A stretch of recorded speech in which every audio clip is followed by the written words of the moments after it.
To find out more about free workshops that can reveal the inside secrets to finding the most money possible for college, call 871-6318 today or log on to facebook.com/123college funding. Saving thousands in college costs is as easy as 123 college funding. You're listening to Taking Care of Business with Marty Pay and Clay Kerner on Kern Radio Newstalk 1180. Little Smokey Robinson there on Smokey's birthday today. We are back on Taking Care of Business on Kern Radio Newstalk 1180 with Keith Wolaridge, Damon Smothers, and Mike Bowers. Damon, you were going to answer a question there? Since I'm the antagonist of the group sometimes, I like to keep everybody on their toes. And I the question that I always had was about the ideology of the Republican Party and how it seems as though, when we have Christ first, very religious side of politics, it really, the hypocrisy, I think, sometimes it comes out when people can spew the very racist and bigoted remarks. I don't think that it just really frustrates me. I remember one time getting an email of the White House with watermelon in the patch, in the garden, and the quote was, "There goes the neighborhood." And it was sent by a Republican official out of Sacramento. And, I'm thinking the audacity. But here we go again. How that's not in line with your conservative religious values and that ideology. So it's just the frustration, again, goes back to the hypocrisy that I think many people hold against people of color, but they tote it as in progress, or what is the mantra now? We're going to take back the country from who? We've never lost it. Good point. Keith? You were going to ask me the question about... You were going to say you had an idea as to why we have the problem. Yeah, I think, the Republican message resonates with African Americans or black folks, wherever you want to call us at this point in time. Again, we believe if you were to survey 10 people, 9 out of 10 would believe in marriage between a man and a woman.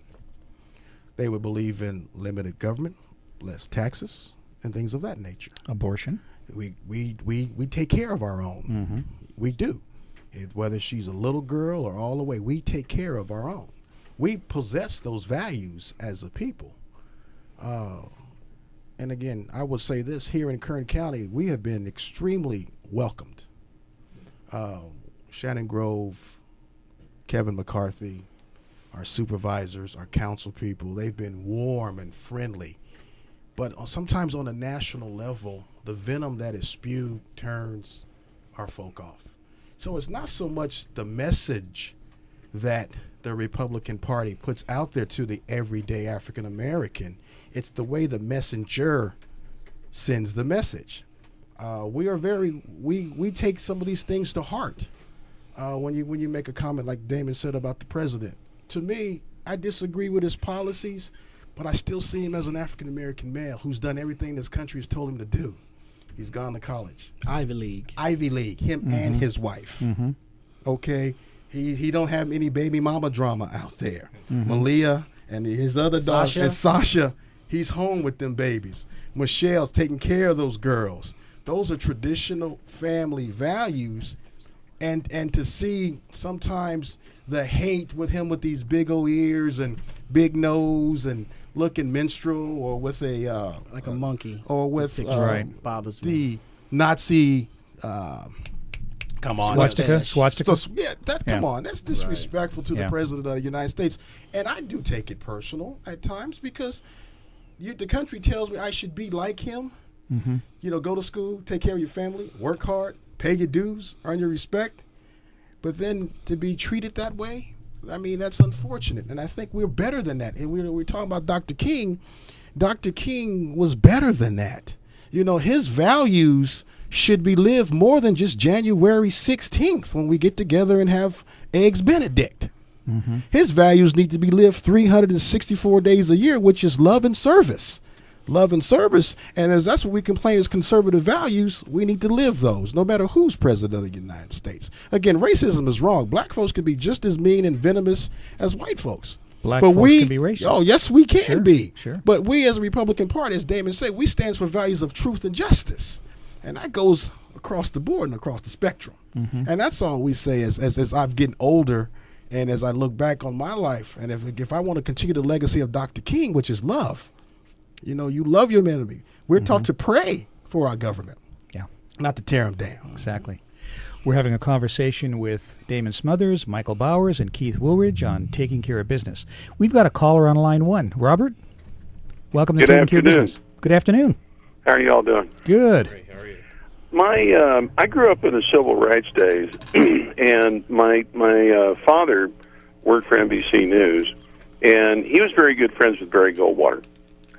And the way that I not only understood the Republican platform at that time, but also from African American friends that I grew up with, and I couldn't put it into words then, but what I think everybody was saying that if you create a level playing field where everybody has an equal opportunity at life at general, watch the dust that's in front of you because of the way that people will be able to advance ahead on their own without anybody's help.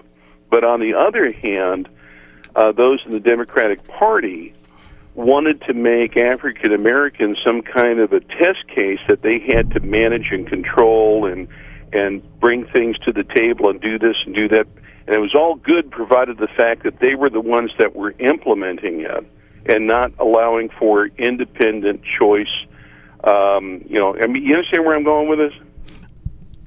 Absolutely, and I think that many of us would agree that that party really inhibited the growth of African Americans over the long haul. It's just unfortunate that many African Americans haven't woken up to see that the government giving you everything doesn't sustain it. That's even within your own home. If you have a child that's constantly in your pocket, they'll never leave. And that's pretty much the same ideology. It's sort of like that, give a man a fish, teach a man how to fish.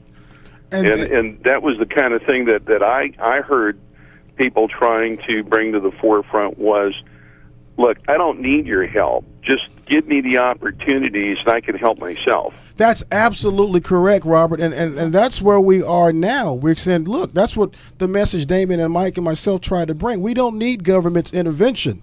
But I do understand that role in the 60s, that if it wasn't for the federal government forcing one, because you can't force one's heart to change to get that that level playing field, that's where we're at. So there is a combination of both frames of thought.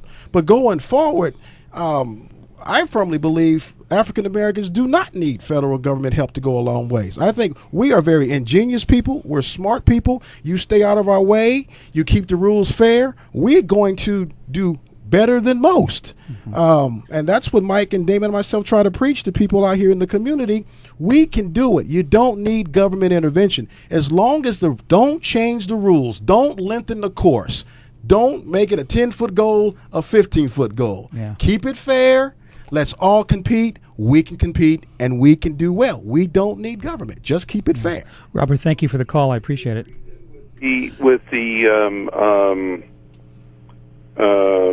When Alan Keyes was talking about wanting to get rid of the affirmative action portion, I do understand.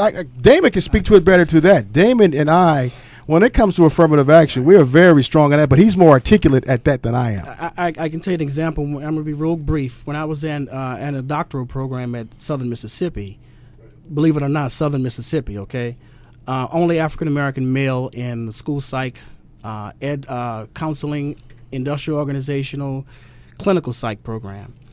Professor in one of my classes said that the only reason why she was not in the school psych program, but she said the only reason why African Americans get to go to graduate schools and doctoral programs is because we have this constant that's put on our application, and without that constant, which is like extra scores or whatever, we would not be in doctoral programs. I'm sorry to hear that. And for that moment in time, I absolutely understood what they meant.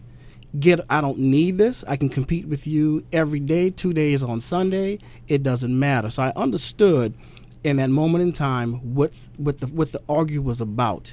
because my father had to fight. My grandfather had to fight. I'm a third-generation college graduate, and I'm still fighting. So, unfortunately, we don't have an ideal world that we live in, but I do understand why we should dismantle it. Hey, Robert, thanks for calling. We got to move on here. Thank you for having this program on. Yeah, thank you, Robert. Appreciate that. Now, he brought up a good point there. As far as affirmative action programs, do you feel that some of the programs, possibly the welfare programs, are taking away that incentive, stopping minorities from learning how to fish? Absolutely. Okay. Again, I grew up in a household where my mother and father struggled at times to keep food on the plate. And we were struggling, and they went down to the social human services office to get some assistance because my father was out of work. And the lady told my dad, if you leave your family, we'll help you. Isn't that something? Well, my father said, that's ridiculous. So guess what? We didn't have the lights on. But guess what? My father still went out to work, and he instilled that into me. Yeah. See, and so is those programs hurt people of color. They really, really do. So we're telling folks, just keep it fair. You can compete with the best of them. You know, and a lot of people use affirmative action. They'll bring in the worst of these to water the program down so they don't succeed and say it doesn't work. You follow what I'm saying? Exactly. We are bright, sharp, intelligent, cogent, salient people. We can do it without government, but we've been told so long that we need that help, we begin to believe that myth and lie ourselves. We don't need it. Incredible. On that note, we'll be back in a minute on Taking Care of Business on Kern Radio Newstalk 1180.